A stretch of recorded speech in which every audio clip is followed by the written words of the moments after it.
Après avoir écouté le colonel-major qui a présenté des résultats issus d'analyses de recherche de foi scientifique, moi je vais quant à moi partager avec vous une expérience pratique, parce que je devais d'abord vous dire que je suis Ali Hassan, je suis le secrétaire permanent d'une ONG locale qui s'appelle le RAI, le réseau d'appui aux initiatives locales.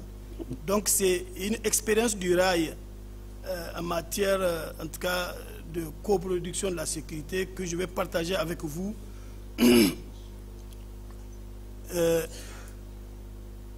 Tout n'est pas forcément rose dans ce que je vais dire, mais je pense que nous allons quand même tirer des substances qui nous permettront en tout cas de faire des recommandations allant dans le sens de la coproduction de la sécurité. Donc,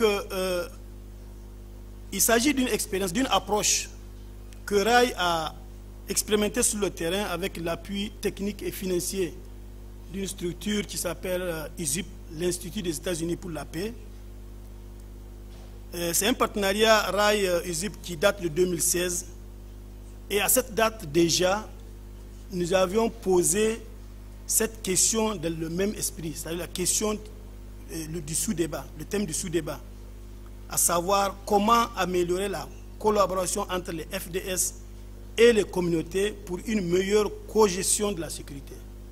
Donc nous avions posé cette question déjà au démarrage de notre partenariat. Et sur ça, c'est ça qui sera notre fil conducteur sur pratiquement les 6-7 ans que nous avons cheminé ensemble. Nous nous sommes rendus compte qu'il y avait plusieurs approches que les intervenants expérimentés sur le terrain, le colonel l'a dit tout à l'heure, comme l'exemple qu'on a au niveau de la HACP et les autres intervenants qu'ils appellent les activités civilo-militaires. Mais nous sommes allés un peu plus loin avec notre partenaire. Nous avons essayé de travailler sur deux niveaux. Le niveau local et le niveau central. Au niveau local, nous avons tenté d'expérimenter cette approche qui s'appelle Dialogue pour la justice et la sécurité, DJS et JSD en anglais, parce que c'est des anglophones, nos partenaires. Au niveau central, nous avons accepté de répondre à l'appel du ministère de l'Intérieur qui a sollicité RAI et son partenaire ISUP pour l'accompagner dans l'élaboration de la stratégie dont a parlé tout à l'heure le colonel-major, la stratégie nationale de sécurité de proximité qui devait servir de document de référence, en tout cas pour tous les intervenants dans ce domaine-là. L'approche expérimentée en 2010, l'approche JSD a été expérimentée de 2017 à ce jour au niveau de l'arrondissement communal Niamey 5, communément appelé Harobanda de Niamey, et de 2021 à ce jour au niveau de la commune urbaine de Filengue. Je reviendrai sur le niveau local parce que c'est sur ce niveau-là que je voulais beaucoup plus partager avec vous notre expérience. Juste le temps de dire qu'au niveau central, dans le cadre de l'accompagnement du RAI et de son partenaire au ministère de l'Intérieur, de 2019 plutôt jusqu'à ce jour, nous avons accompagné ce ministère-là à travers l'inspection générale des services qui a conduit tout le processus d'élaboration de cette stratégie nationale de sécurité de proximité. Depuis avril, en tout cas, cette stratégie a vu le jour, a été adoptée en conseil de ministres. Et aujourd'hui, mes collègues et les animateurs de l'IGSS sont en train de faire sa vulgarisation au niveau de l'ensemble des régions du Niger. Ils sont rentrés ce week-end de l'intérieur du pays, où ils sont allés jusqu'à Difa. Depuis lundi, ils sont en train de faire les grandes écoles des FDS, l'école des FINIS, l'école de la police.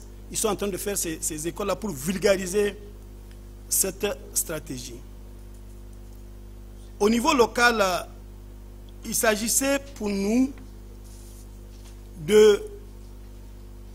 d'accompagner les collectivités, les deux collectivités dont je parlais tantôt. Et comment ça se passait? Il s'agit d'abord pour nous de faire ce qu'on appelle, on a dit pendant ces 2 jours-là, pour faire un bon travail, il faut faire une cartographie.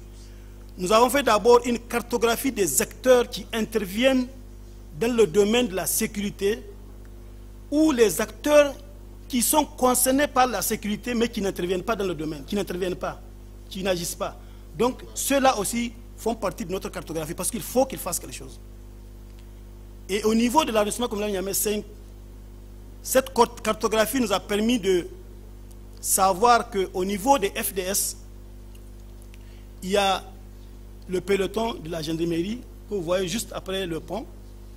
Il y a les 2 commissariats, il y a les élus locaux, il y a la justice de Harobanda, il y a les étudiants, il y a la chefferie traditionnelle, les leaders religieux, les ONG associations qui interviennent dans le domaine, les groupements féminins, les groupements de jeunes, les FADA, les autogares. Donc tout ce beau monde-là sont impliqués ou concernés d'une manière ou d'une autre par la question de sécurité.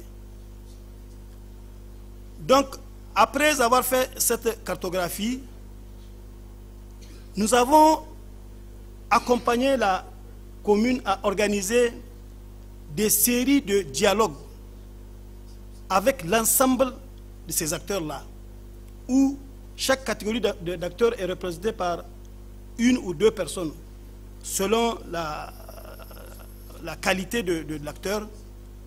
Mais quand c'est plus d'1 personne, on conseille à ce qu'il y ait au moins une femme ou un jeune. Donc, au cours de la première session de dialogue qui a eu lieu en 2017, il a été fait l'état des lieux sur tous les défis sécuritaires au niveau de cet arrondissement communal-là. Tous les défis sécuritaires. Et ce que nous avons retenu, c'est que les gens ont parlé de tout, y compris les inondations, y compris la circulation, les problèmes de circulation, y compris les noyades, tous les défis sécuritaires sont posés au cours de ce dialogue-là. Maintenant, nous, notre rôle d'encadrement, comme avec le partenaire, nous nous intéressons à la sécurité des personnes et des biens. Nous leur demandons de ne retenir que les défis qui sont en lien avec la sécurité des personnes et des biens. Après cela, nous leur demandons de les prioriser parce qu'on ne peut pas traiter tous les défis sécuritaires. On leur demande de les prioriser parce que nous sommes dans le cadre d'un projet pilote.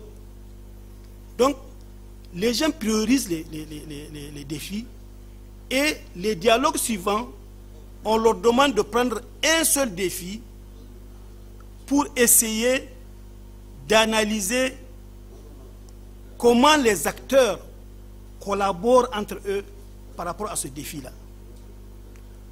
Quels sont les problèmes de collaboration ou les forces de la collaboration dans le domaine? Ensuite, dans le dialogue suivant, on les amène à proposer des solutions et des recommandations. Mais là, on insiste sur le fait que les solutions et les recommandations qu'ils doivent poser doivent être à leur portée, c'est-à-dire des solutions et des recommandations locales.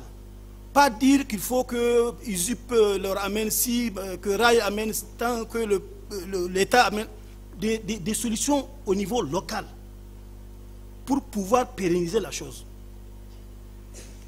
Juste vous donner une idée, entre autres solutions que les gens ont proposées à l'époque, ils ont proposé des journées portes ouvertes au niveau des commissariats. Ok. Donc, il paraît que le temps est contre moi. Je vais sauter donc cet aspect des solutions, je vais aller aux résultats. Les grands résultats que nous avons obtenus au niveau de cette démarche-là.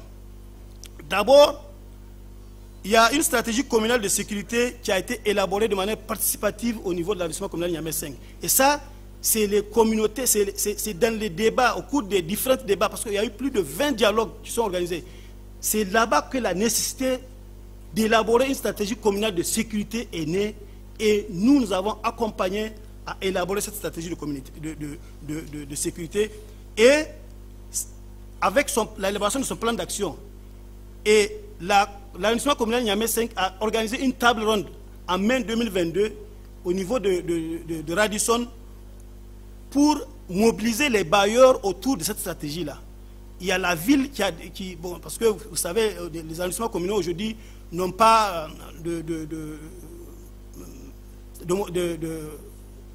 c'est-à-dire n'ont pas de ressources.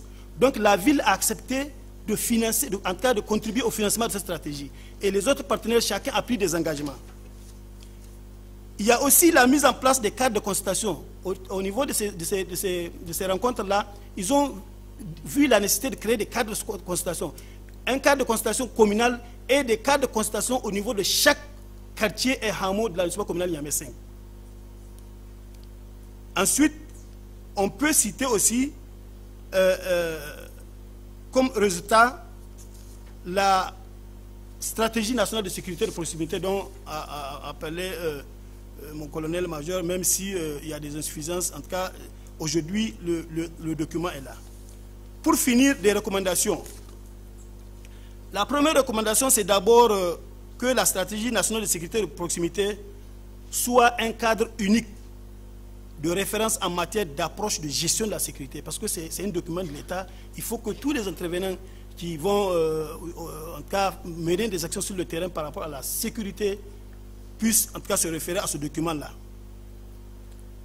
Prioriser les approches de sécurité collaborative développées par la base et non seulement à la base. Inciter les acteurs du système à développer leur capacité à gérer les défis et à proposer des solutions locales. Sinon, ils vont demander des gros moyens.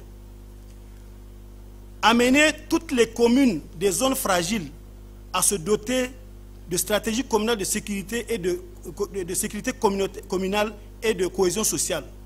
La loi le prévoit à travers les directives de 2015 sur la replanification des PDC.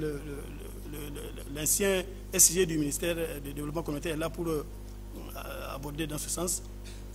SDS Sahel a élaboré un guide d'élaboration de stratégie communale de sécurité communale et de cohésion sociale. Donc, les gens peuvent s'inspirer, en tout cas, c'est un document qui a été validé au niveau national. Donc, les différents acteurs peuvent s'inspirer, en tout cas, de ce guide d'élaboration de stratégie communale. Enfin, que toutes les interventions des partenaires sur le terrain s'intègrent dans ces stratégies communales-là de sécurité et de cohésion sociale, au lieu que chacun aille en train de son côté. Voilà ce que je voulais partager avec vous. Je vous remercie.